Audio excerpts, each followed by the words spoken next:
Nous sommes le 6 août 2022. Vous êtes avec moi ici à Rio de Janeiro, ou du moins à une trentaine de kilomètres de Rio de Janeiro.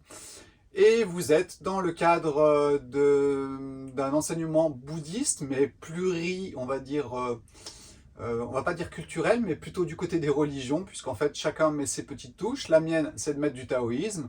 Je suis Sébastien Lièvre, naturopathe depuis très longtemps, plus de 20 ans, et spécialiste du taoïsme notamment depuis l'âge de mes 22 ans. Je baigne dedans depuis 30 ans maintenant. Donc aujourd'hui, ça va être une vidéo. Alors d'abord, pardon, je tiens à remercier Nicolas pour sa dernière intervention, et je pense qu'il a mis beaucoup de cœur dans sa vidéo, et en fait ça a créé par effet chez moi un retour sur la vision un petit peu large de tout ce qui se passe, et donc l'arrivée de cette vidéo qui va reprendre un petit peu tout ce que je vous raconte depuis quelques temps, histoire de vous remettre encore une fois le décor sous les yeux. Alors le décor sous les yeux de ce que vous voyez, mais de ce qui se passe aussi à l'intérieur de vous, parce que c'est ça le plus important. Ce qui se passe dehors se passe aussi à l'intérieur, et ça il faut bien le comprendre.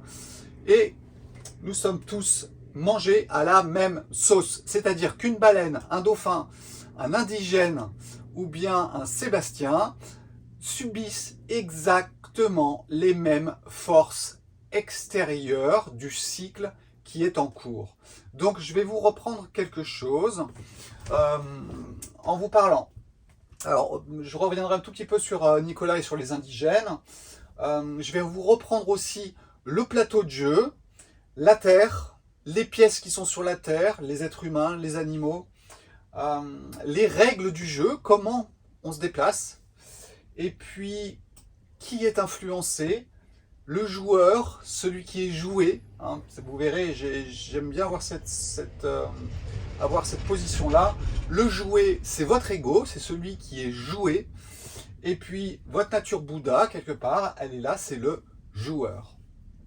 Au-dessus, il y a l'arbitre, et vous pouvez mettre comme arbitre peut-être Dieu. Je vais revenir sur le triangle de Karpman, j'y tiens parce que vraiment, le parallèle entre le bouddhisme, le triangle de Karpman est flagrant. Hein, le sauveur, le bourreau, la victime. Et en bouddhisme, le cochon, le coq et le serpent, vous verrez, je vais vous remettre ça un petit peu. Et ça va encore une fois vous parler. Et je vais revenir sur cette atmosphère qui nous entoure, ce que cela crée, s'il y a autant de mouvements au niveau tectonique, c'est pas un hasard, et s'il y a autant de mouvements au niveau des égos, c'est surtout pas un hasard non plus. Alors voilà, nous allons commencer par l'intervention de Nicolas sur les indigènes. Alors j'ai pu aussi fréquenter un petit peu les indigènes, alors pas toutes les tribus, ou du moins pas autant que Nicolas les a fréquentés, mais par contre ce que j'ai ressenti, et c'est ce qui est ressorti aussi de son intervention pleine d'émotions, et c'était vraiment, on est tous à la même sauce, on est tous mangés à la même sauce. Il n'y a pas des indigènes qui sont meilleurs que d'autres ou meilleurs que nous, c'est juste les couleurs qui vont être différentes. Le dauphin, il a ses couleurs, l'être humain blanc d'Europe a ses couleurs, l'Africain a ses couleurs, et chacun va vivre l'intervention des énergies qui sont autour de nous et qui nous influencent d'une façon différente. Mais cette façon différente ne change rien dans le fond de la chose, dans le sens où ça va vraiment pousser dans la nature de la matérialité et de l'hypermatérialité, dans un sens qui va vers la fin d'un cycle de quelque chose. Je ne sais pas quoi, peu importe, mais on peut juste l'observer. Et voilà, ça a un impact sur nous, ça a un impact sur les indigènes, ça a un impact sur les baleines. Et puis ensuite, vous avez des petits malins qui vont récupérer tout ça et qui vont faire de l'écologie, qui vont faire de la défense des indigènes, qui vont faire de la défense des animaux. Et on est en plein dans le sketch qui est en train d'être vécu aujourd'hui. Et il suffit d'allumer une télé et vous avez à peu près le sketch, d'accord? Donc vous avez deux solutions, soit vous participez au sketch en sachant que vous utilisez votre ego pour jouer, et puis vous êtes le joueur avec votre nature Bouddha. Là, vous êtes axé et tout est à sa place. Ou alors, vous ne pouvez être que celui qui est joué, parce que c'est votre ego qui a la main et qui croit en fait à tout ce qui est en train de se passer. Voilà. Donc ça, il faut vraiment l'intégrer. Le positionnement que vous allez avoir dans les mois qui viennent, dans les années qui viennent, par rapport à tout ça, va créer votre expérience du jeu sur le plateau qui est en cours, avec les joueurs qui sont influencés en ce moment par certaines choses, mais il n'y a pas que en ce moment, hein, c'est tout le temps qu'on est influencé par ce qui se passe autour de nous. Et les indigènes en font partie. C'est pour ça que Nicolas vous explique que vous avez des indigènes qui sont... je vais prendre mes deux mains, ce sera beaucoup plus équilibré. C'est bien de tenir un stylo, mais parler avec ses deux mains, c'est mieux. Donc, vous avez des indigènes qui se font complètement avoir, qui se sont fait ratatiner. Hein. Ce sont les patachos, et eux, ils se sont fait ratatiner par les blancs. Vous avez des indigènes qui étaient beaucoup plus profondément, sûrement dans les forêts, qui n'intéressaient pas les blancs à une certaine époque, qui, eux, ont bénéficié d'être à l'écart, ont gardé certaines choses, mais ça y est, le blanc est de nouveau maintenant dans la forêt aussi, parce qu'il utilise la forêt. C'est pas que les grandes prairies pour les cultures, c'est aussi la forêt, et donc ils se retrouvent en lutte, en sachant que leur peuple n'a pas encore été complètement exterminé, du coup il reste aussi les guerriers, comme disait Nicolas, et vous avez donc certains indigènes qui ont vraiment le sens du guerrier, parce que les guerriers n'ont pas été supprimés, tout simplement. Voilà, et donc vous allez avoir toutes les couleurs des indigènes, comme toutes les couleurs de ce qui nous entoure, et chacun va réagir à sa façon par rapport au monde moderne, par rapport à la matérialité, et ils n'y échapperont pas non plus. Alors, bien sûr que tous ces peuples indigènes, qu'on pourrait appeler peut-être primaires, je ne sais pas, mais le terme est peut-être mal choisi, mais ces peuples ont quelque chose de différent par rapport à nous. Sûrement au niveau de l'ADN, leur programmation n'est pas exactement la même, mais même si en apparence, ils restent identiques à nous. Par contre, le fait de se mélanger avec les autres populations a modifié bien sûr leur ADN, et aujourd'hui ils bénéficient du nôtre. Donc pas forcément bien qu'il y ait sûrement aussi du bien dans notre ADN, et puis nous pouvons bénéficier du leur. C'est exactement ce qui se passe ici au Brésil, puisqu'en fait vous avez une bonne partie de la population qui a aussi du sang indigène, et voilà, ça crée toutes les couleurs du Brésil, qui est vraiment un melting pot de l'Afrique, de tout ce continent en fait américain, si on regarde bien, est un sacré mélange de tous les peuples qui sont sur la planète. Ça, je pense que c'est une vérité par rapport à ce continent américain, et c'est ce qui en donne toute sa diversité, et aussi, je dirais, tout le courage qu'il y a derrière ce continent américain, dans le sens où, n'oubliez pas, ce sont les pionniers européens qui sont venus ici. Alors vous aviez ceux qu'on envoyait exprès parce qu'on voulait s'en débarrasser, hein, c'est comme les prisonniers qui étaient envoyés en Australie, c'est la même chose sûrement sur le continent américain. Et puis il y a ceux qui avaient la soif de voyager. C'est pour ça qu'on retrouve des Bretons partout sur la planète, parce qu'ils ont dans leur sang quelque chose qui est le fait d'être en mouvement et de voyager. Donc c'est un ensemble de choses que l'on retrouve sur ce continent américain, avec des qualités qui sont spécifiques à des personnes qui sont arrivées sur on va dire pas sur du vide, mais sur quelque chose à découvrir, et qui a créé, ou du moins qui avait besoin pour survivre, de modes de fonctionnement.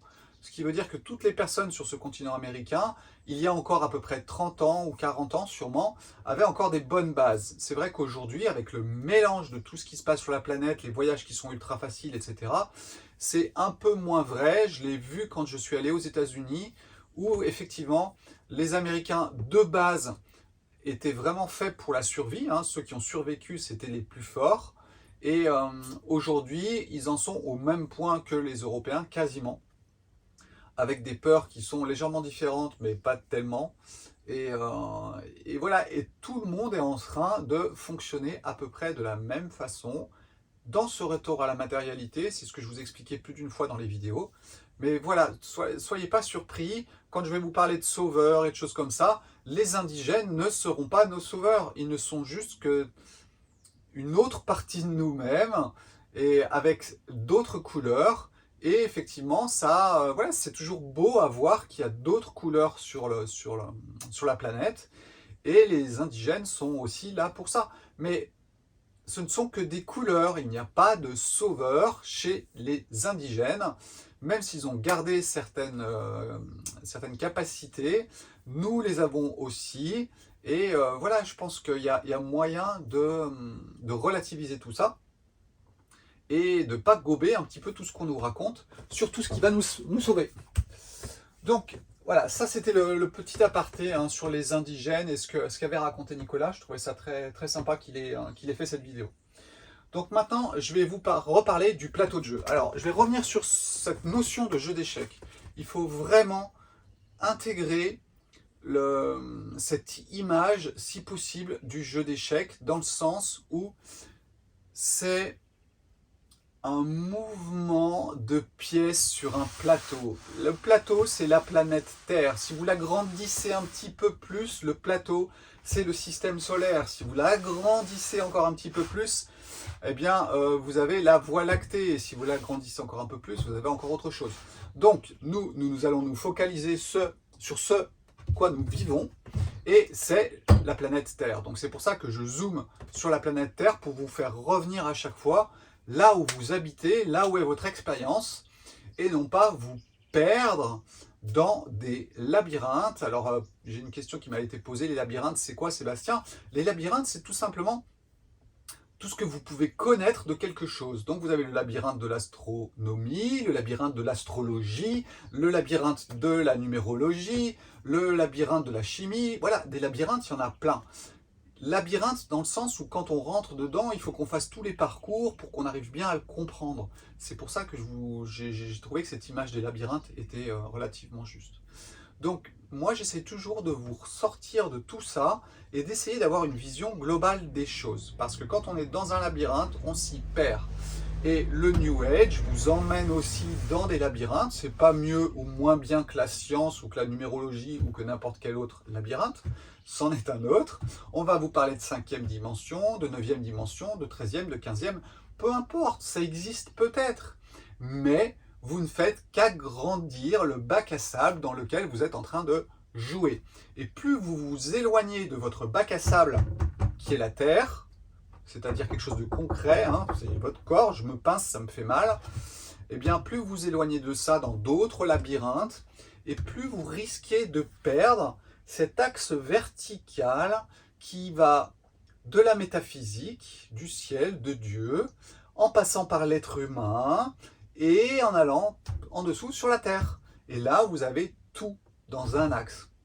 Si vous partez trop à droite, trop à gauche, c'est ce que je vous explique, vous allez être tordu. Parce qu'en fait, vous partez à droite ou vous partez à gauche, vous ne restez pas axé. Alors quand on est bien axé, on peut se permettre d'aller à droite, on peut se permettre d'aller à gauche parce qu'on sait revenir au milieu.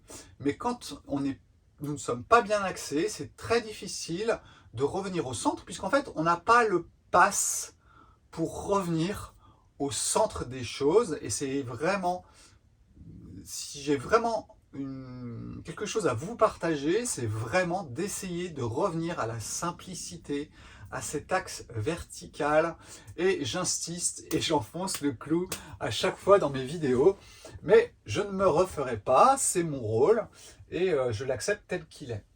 Donc vous avez l'échiquier. L'échiquier, c'est la Terre, c'est tout ce qui se passe autour. Cet échiquier, il a des cases noires, il a des cases blanches. On entre déjà dans le jeu du yin et du yang. Désolé, je reparle encore du taoïsme, mais ça reste la base de la construction de la vie. Et donc, ce yin et ce yang, vous le retrouvez sur le plateau. Ensuite, vous avez deux joueurs. C'est pareil, vous avez les noirs et vous avez les blancs. Donc on se retrouve encore avec cette dualité qui crée le monde et qui crée le jeu. Sans cette dualité, le jeu n'existerait pas. Sans les deux joueurs, eh bien, s'il n'y a qu'un joueur, c'est bien gentil, mais il va jouer tout seul. Donc ces deux joueurs permettent d'avoir une combinaison de possibilités vraiment très importante.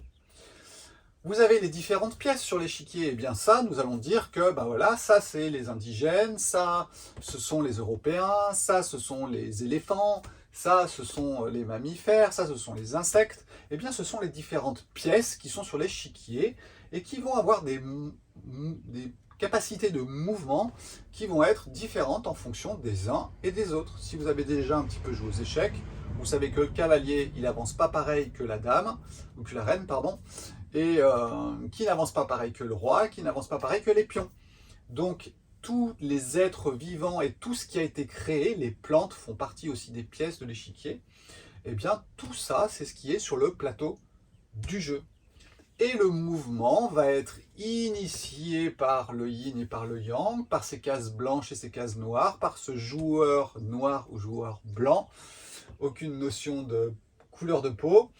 Et voilà, chaque yin et chaque yang va mettre en mouvement plein de choses, ce qui va créer quelque chose qui est très important dans le bouddhisme, c'est l'impermanence. C'est-à-dire qu'à chaque seconde qui passe, je ne suis plus le même, vous n'êtes plus le même, et ce qui nous entoure n'est plus le même non plus. Donc voilà, cette impermanence elle est très importante, il faut vraiment l'intégrer. Croire que le monde va rester comme ça jusqu'à la Saint-Glinglin, eh bien non. Alors ça tombe bien quand c'est négatif, parce qu'au moins vous vous dites ah bah ça va aller mieux après. Mais quand c'est négatif, quand c'est positif, c'est toujours difficile de le lâcher.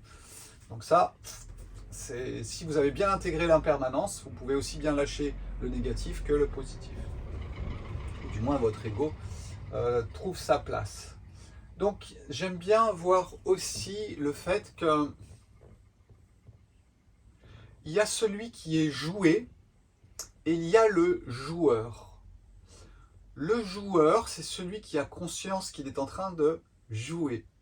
Donc le joueur, c'est un parallèle que j'ai fait là tout à l'heure dans ma tête. Il s'en passe, hein.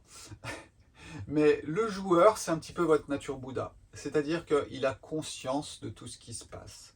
Il sait comment les choses vont se passer. Il y a vraiment tout un phénomène autour de la nature Bouddha qui est vraiment très important à intégrer dans le sens où votre nature Bouddha, c'est votre nature du joueur. C'est-à-dire qu'il sait qu'il est un joueur, il a des capacités, c'est même un très bon joueur. Hein, quand vous êtes dans votre nature Bouddha, vous devenez un joueur excellent parce que vous avez toutes les qualités de la nature Bouddha, qui est la compassion, l'omniprésence. Voilà, ces 5 qualités qui sont présentes dans votre nature Bouddha, et vous êtes un joueur exceptionnel.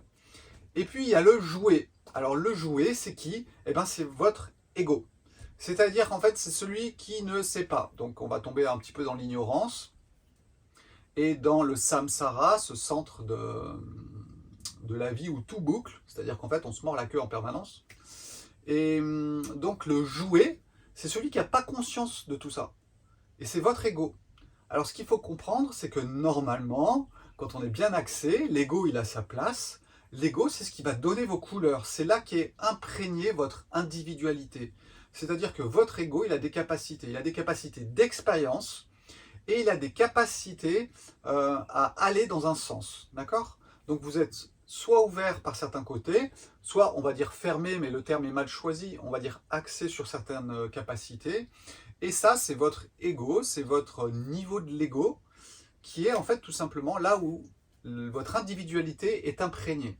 Alors vous allez expérimenter la vie, des fois c'est bien, des fois c'est pas bien. Et puis ce qui va se passer, c'est que quand l'ego commence à se prendre pour le joueur, eh bien en fait il y a vraiment un problème qui va arriver, c'est qu'il n'est pas à sa place. Or, votre ego, il a une place, votre nature Bouddha, elle a une place aussi, ils ont le droit d'exister tous les deux, et de vivre, on va dire, en symbiose ensemble, chacun s'apportant quelque chose. Et voilà, je pense qu'il faut bien intégrer ça, et quelque part, on retombe encore sur les deux faces de la même pièce. Votre ego dit mondain, et votre ego dit nature Bouddha, qui ne sont que les deux faces de la même pièce. Donc ça, je pensais que c'était important de le rappeler. nous évoluons sur un échiquier qui peut être à 64 cases sur la Terre, et puis à des choses différentes si on change de vision ou si on change d'espace, bien sûr. Ensuite, je tenais à revenir sur le triangle de Karpman. Alors, rappelez-vous, la victime, le bourreau et le sauveur, d'accord? C'est 3 rôles que vous jouez. Réfléchissez bien, prenez 5 minutes pour y réfléchir et vous verrez qu'il n'y a pas 50 rôles, il y en a 3 qui sont là, d'accord? En sachant que la victime est un peu le centre de tout. Et puis vous avez le sauveur et le bourreau qui seraient un petit peu les 2 extrêmes. Mais le centre dans le sens où quand on est dans l'ego, quand on est joué, et on est vraiment la victime. Parce que quelque part, le bourreau, il est la victime de ce qu'il a subi, etc. Et ensuite, il veut détruire. Et puis le sauveur, eh bien, il est tout simplement la victime de vouloir sauver le monde parce que le monde ne lui plaît pas et il faut qu'il fasse quelque chose. Donc, dans les sauveurs, vous avez les thérapeutes. Dans les bourreaux, en ce moment, vous avez les édomites et les khazars. Mais c'est un petit peu ce qui est en train de se passer à l'heure actuelle, en sachant que tous sont victimes. C'est-à-dire que vous êtes aussi bien un bourreau qu'un sauveur, et c'est identique pour les khazars, qui se prennent aussi pour des sauveurs, puisqu'en fait, en poussant à certaines choses, en voulant éliminer un grand nombre de personnes, ils pensent qu'à une chose, c'est à sauver la planète de ces excès de folie de la part des êtres humains. Mais ce qu'ils ne voient pas, c'est qu'ils sont eux-mêmes les victimes de leur propre rôle.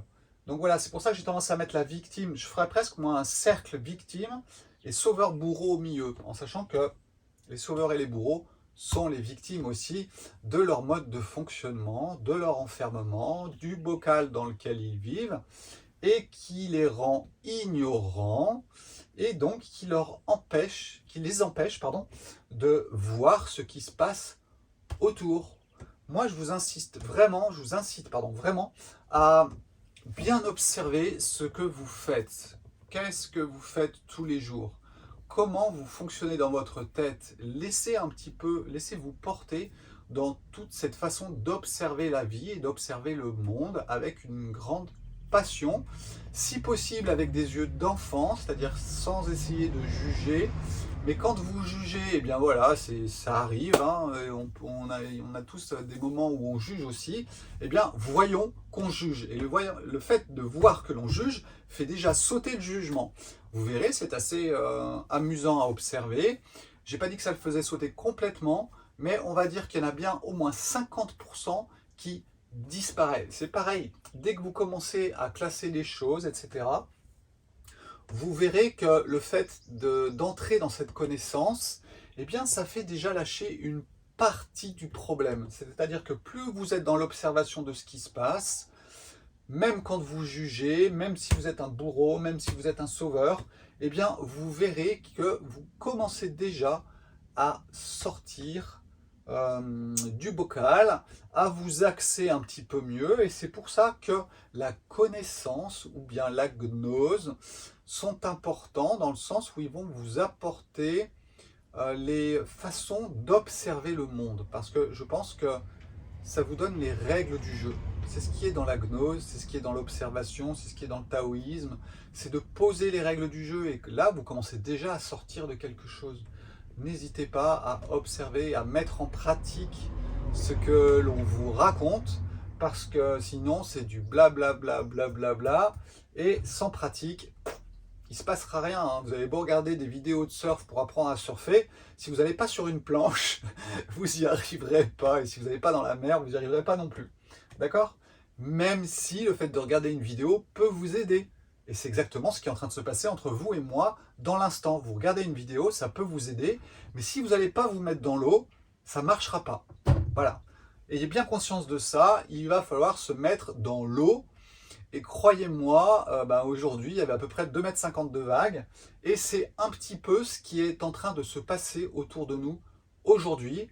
On n'est pas sur une mer calme et plate, on est passé dans un cycle où la mer, je ne parle pas bien sûr de la mer, l'océan, mais l'énergie qui nous entoure est arrivée dans un point haut ou un point bas, peu importe, L'important, c'est de comprendre que nous sommes dans un extrême. Et c'est exactement l'atmosphère du jeu qui est en cours. C'est-à-dire que vous avez les deux joueurs qui sont là, le yin, le yang, et puis autour, il y a l'atmosphère qui va créer l'ambiance du jeu. Alors, si les deux joueurs jouent avec de la musique classique, eh bien, ils vont jouer d'une certaine façon. Si les deux joueurs jouent avec du rock metal, eh bien, ils vont jouer d'une autre façon. Alors, je pense qu'on est plutôt dans le rock metal en ce moment. Et à mon avis, voilà, le son va être un peu monté plus fort au fur et à mesure. C'est un peu exponentiel, donc ça va monter très très fort, très très vite. Et c'est vraiment ce qui va se passer autour de nous. Alors, bien sûr, ça a un impact sur moi, ça a un impact sur vous, ça a un impact sur les dauphins, ça a un impact sur les baleines, ça a un impact sur le persil qui pousse dans votre jardin. Et donc, ça a un impact sur nos sociétés, sur nos civilisations. Et bien sûr, ça a un impact sur la planète, sur le système solaire sûrement aussi. Donc, c'est tout ce système qui est en train de subir une énergie spécifique qui crée le mouvement, ou du moins qui le, comment on va dire, qui l'inspire quelque part. Et vous pouvez le vivre de deux façons. C'est simple. Vous pouvez le vivre d'un côté ou de l'autre, en sachant que ce sera difficile de le vivre que d'un côté. Hein, la vie étant chaque jour différente, il y a un jour où vous le vivrez dans votre nature Bouddha, le lendemain vous serez en plein dans votre ego, et ça n'a aucune importance. L'important, c'est d'essayer d'observer un petit peu tout ça, et vous verrez qu'en observant, quelque chose se passe, si c'est le moment pour vous que cela se passe. C'est-à-dire que dans la vidéo où je vous expliquais un petit peu ces histoires de cycles et de périodes, on va dire fertiles, ou de périodes sensibles où il y a un mouvement qui doit être créé, eh bien c'est différent en fonction de chacun de nous, en fonction de nos influences de naissance, du milieu dans lequel on vit, si vous êtes en hémisphère nord, en hémisphère sud. Voilà, tout ça, ça a une influence sur ces cycles de sensibilité. Et de toute façon, il faut essayer, hein, il n'y a rien à faire. Vous pourrez surfer que si vous mettez dans l'eau et que vous essayez de prendre des vagues. Voilà. Après, c'est toute une histoire de courage, de persévérance, parce que ça demande de la persévérance. Donc ça demande de l'énergie. Sans énergie, vous n'y arriverez pas, ou très difficilement, je pense, où il faudra approcher un point de la mort pour qu'il y ait un déclic. Donc ça, c'est possible aussi. Souvent, quand on est proche de la mort, voilà, c'est un extrême qui déclenche quelque chose. C'est vraiment ce qui est en train de se passer aujourd'hui. On est dans un extrême de la matérialité et ça va déclencher des choses à l'intérieur de nous. Pour certains, pour d'autres non, mais il n'y a pas de règle par rapport à ça. Il y a juste des expériences à vivre et nous essayons de vous faire partager notre expérience, non pas pour vous sauver, non pas pour vous faire du mal, mais tout simplement pour être nous-mêmes, c'est-à-dire juste partager notre individualité, la pièce du jeu d'échecs que nous jouons, et puis nous essayons voilà, de notre côté aussi de la jouer le plus tranquillement possible, en sachant qu'on n'est pas toujours tranquille et parfait. Voilà, nous sommes comme tout le monde et nous n'échappons pas à ce qui se passe en ce moment. Donc voilà, je pense que ça fait du bien de répéter un petit peu tout ça. Voilà, c'est vraiment le but, je pense, de mon individu, qui est vraiment de vous répéter certaines choses, puisqu'il y a un moment où le déclic se fera. Alors si vous regardez cette vidéo aujourd'hui, si vous la regardez dans un an, eh bien ça n'aura pas la même influence. Il est possible que un an après, ça soit différent. Je me rappelle d'une personne qui avait lu un livre que je lui avais conseillé, et la semaine d'après, elle m'avait dit « Oh mais moi je comprends rien », etc. J'ai dit « Ok, pas de problème ».